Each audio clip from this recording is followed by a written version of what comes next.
tema da minha fala é o fortalecimento do Estado de Direito. Falar em Estado de Direito, a partir dessas duas expressões, Estado nos remete às instituições. O Estado de Direito foi concebido a partir da ideia de um sistema institucional de freios e contrapesos. Na nossa Constituição se fala em independência e harmonia entre os poderes, o que demanda um equilíbrio institucional e demanda mais do que isso. Demanda instituições justas, instituições responsáveis com a sociedade e com o bem comum. Na perspectiva do direito, significa que esse Estado é o Estado onde as leis governam. Não é mais a vontade pessoal, não são mais os interesses individuais, mas a governança e o império está na lei. É o Estado onde a racionalidade deve estar presente, onde a lei e a racionalidade funcionam como um fator de estabilidade e não de crise. É o Estado onde o arbítrio deve ser contido e a justiça deve estar presente. Luiz de Ferrajoli, o pai do garantismo, escreveu um artigo em 2001, o que demonstra que sua visão não era circunstancial, mas uma reflexão que nos faz refletir no dia de hoje. Dizia ele, nesse artigo onde falava sobre o passado e o futuro do Estado de Direito, que o Estado de Direito está em crise. E por que Ferrajoli dizia que o Estado de Direito estava em crise? Ele apontava duas razões básicas e essenciais. Em primeiro lugar, um colapso da capacidade reguladora da lei. Em segundo lugar, um retorno ao papel criativo da jurisdição. São essas duas razões que ele aponta. À luz da segunda razão, ele fala em uma discricionariedade judiciária ou, abro aspas, em juízes desordenados. À luz da primeira razão, a capacidade reguladora da lei, ele fala em legisladores desordenados. Em função de uma inflação legislativa, que gera também insegurança jurídica, em função de uma linguagem da lei obscura e tortuosa. Não é sem razão que, diante desse Estado de Direito em crise, Ferrajoli fala em um Estado de Direito fraco, débil, e em um Estado de Direito forte.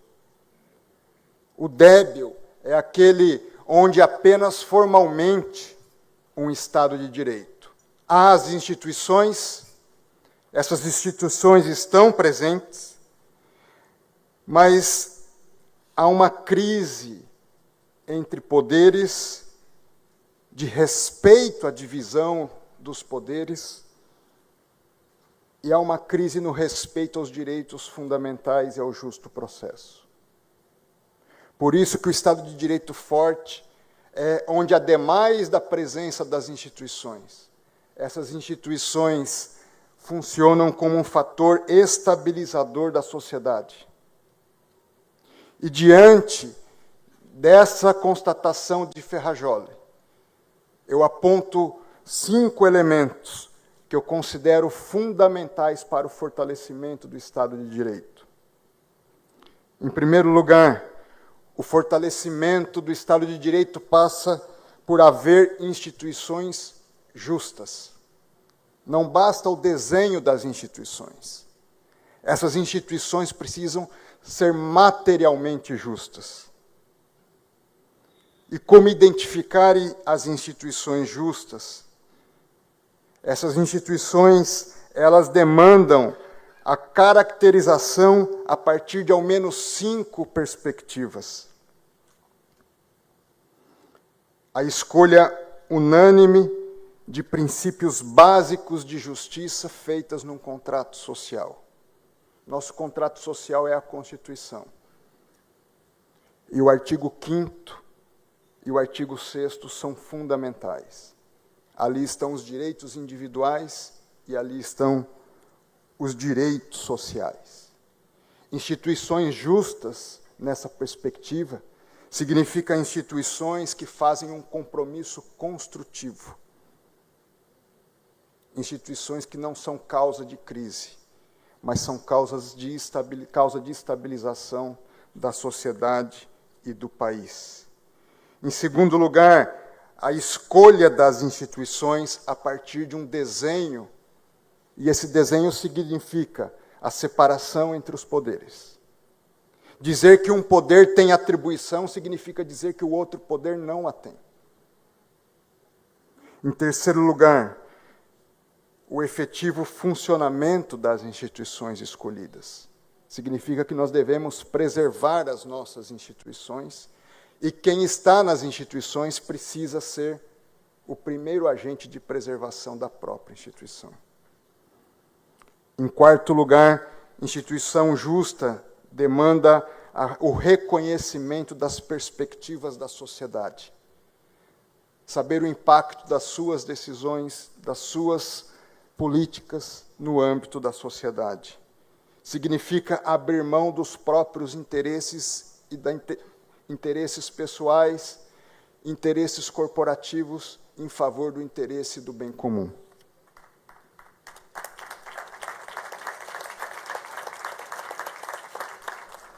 E, em quinto lugar, significa que se algo não está dando certo, é preciso haver uma reflexão séria de reforma das instituições. Não apenas uma reforma administrativa, mas uma reforma do Estado, que perpasse executivo, legislativo, judiciário, Tribunal de Contas, agências reguladoras, a fim de haver estabilidade e organicidade na sociedade brasileira. Segundo ponto, além de instituições justas, o fortalecimento do Estado de Direito passa pelo fortalecimento do princípio da legalidade. Ferrajoli fala que, dentro da crise do Estado de Direito, há uma crise do princípio da legalidade.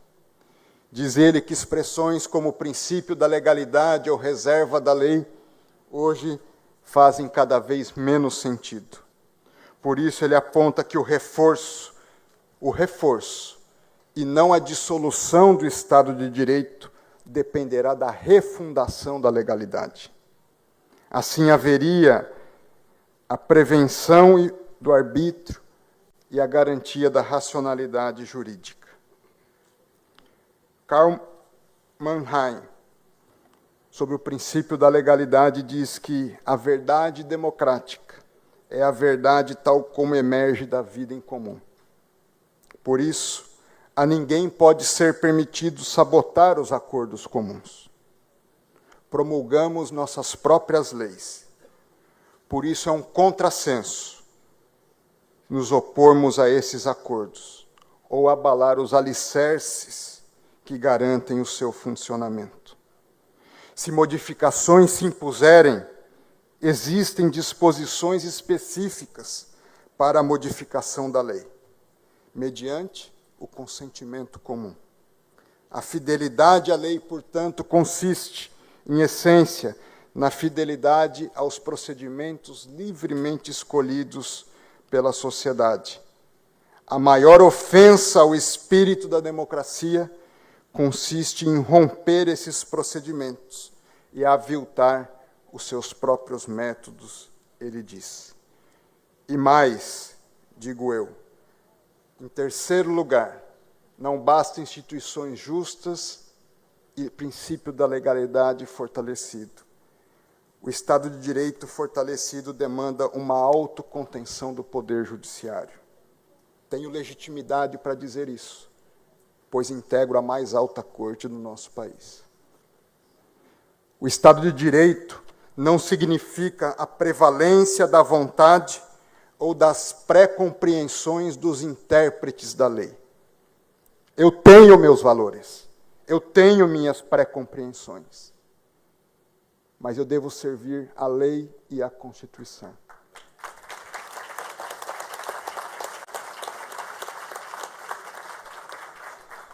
O que significa que o judiciário não pode ser o fator de criação e inovação legislativa.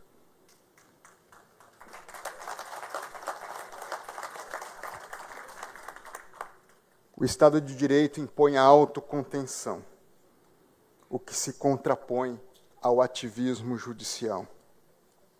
O ativismo suprime, desconsidera e supera os consensos sociais estabelecidos pelos representantes periodicamente eleitos pelo verdadeiro detentor do poder, que é o povo. O ativismo judicial implica no reconhecimento implícito de que o judiciário tem a prevalência sobre os demais poderes. O ativismo implica na superação da vontade democrática, cujo consenso legítimo pode ser decidir, mas também pode ser não decidir. O ativismo judicial implica no enfraquecimento e na superação do princípio democrático. E o ativismo judicial implica no reconhecimento implícito, ainda que não desejado, do enfraquecimento dos demais poderes.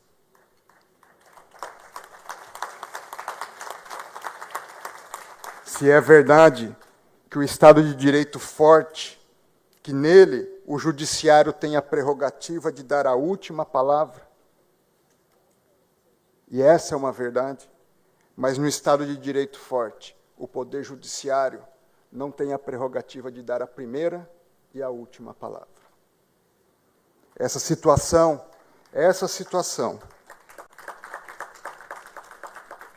passa a impressão de vivermos não em um Estado democrático de direito, mas em um Estado judicial de direito. Por isso, ao invés de fortalecer a democracia, o ativismo a uma só vez é sintoma e causa do seu enfraquecimento. É sintoma porque se parte do pressuposto de que os demais poderes não estão funcionando adequadamente. E pode ser que isso seja verdade. Mas também é causa, porque impede o indispensável amadurecimento dos demais poderes, que se sentem desobrigados a assumir as suas próprias responsabilidades, a partir das legítimas pressões exercidas pela sociedade, a fim de legislarem, ainda que tomando decisões difíceis, e a fim de construírem por o bem comum. Mas também, em quarto lugar, o fortalecimento do Estado de Direito passa pela garantia do justo processo. O justo processo impõe apenas, ao menos, 2 níveis para as vozes presentes na sociedade. Em segundo lugar, além da imparcialidade, o justo processo demanda uma avaliação racional e reflexiva. Amartya Sen, ganhador do Prêmio Nobel da Paz, Prêmio Nobel de Economia e autor de um livro, A Ideia da Justiça, diz que a justiça é uma questão de racionalidade, que a análise correta demanda a consideração dos interesses nacionais numa perspectiva global, demanda uma atuação responsável e demanda a consideração mais ampla possível do bem comum e do interesse público. Dentro dessa perspectiva, eu passo para o quinto elemento que eu considero fundamental para o fortalecimento do Estado de Direito, que o fortalecimento passa pela garantia das liberdades básicas do cidadão. Garantir as liberdades básicas significa que ninguém pode ser obrigado a fazer ou deixar de fazer algo, senão em virtude de lei. É o que diz a nossa Constituição. Significa que se deve garantir a livre iniciativa e o empreendedorismo sem intervencionismos indevidos, não justificados, ilegais ou desproporcionais. Significa que a regulação do setor privado visa, de forma conjunta e recíproca, incentivar o desenvolvimento do setor regulado e, ao mesmo tempo, garantir que esse serviço seja realizado com qualidade e respeito ao direito dos seus usuários. Significa garantir que os cidadãos possam livremente se expressar e emitir suas opiniões, defender suas ideias sem censura direta ou indireta, isto é, sem medo de serem perseguidos por suas falas públicas ou de terem suas falas privadas expostas de maneira ilegítima. Nesse sentido, o ministro Celso de Mello, quando do julgamento da reclamação 18.566, deixou registrado que, em diversas ocasiões, ou diversas decisões, que o exercício da jurisdição não pode converter-se em uma prática judicial inibitória, muito menos censória da liberdade constitucional de expressão e de comunicação. Isso não tem apenas uma dimensão privada. Liberdade de expressão não é apenas uma dimensão de um direito individual. Ele tem uma dimensão pública. Porque sem liberdades de expressão e de opinião, não há democracia.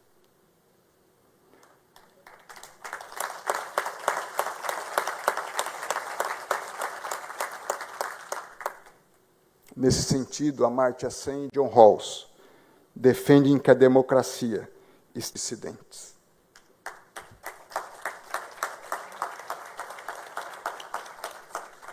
Assim, a democracia está diretamente relacionada ao livre exercício da razão pública. Não há democracia se as liberdades de expressão e de opinião estão cerceadas de maneira direta ou indireta. Eu concluo. Como eu disse, o fortalecimento do Estado de Direito passa por haver instituições justas, pelo fortalecimento do princípio da legalidade, pela autocontenção do poder judiciário, pela garantia do justo processo e pela garantia das liberdades básicas do cidadão. E digo, para isso, nós todos, precisamos fazer um compromisso público de que o bom juiz ele tem que ser reconhecido pelo respeito, não pelo medo. Que as suas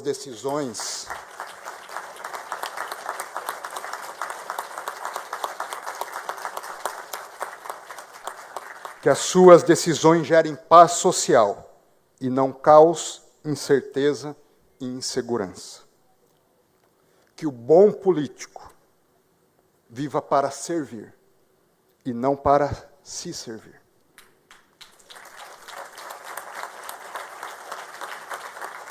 E que as suas ações busquem o bem comum e não o próprio bem. Que o bom empresário busque empreender para gerar bem-estar para si e também para os seus colaboradores e para o país. Que ele atue para dar sentido à sua própria vida e não para valer-se da vida dos outros. E que nós todos, com bons propósitos e espírito público, mudemos não só a nossa própria história, mas com ela, juntamente, a história de um povo e de um país carente de grandes líderes. Que Deus nos abençoe.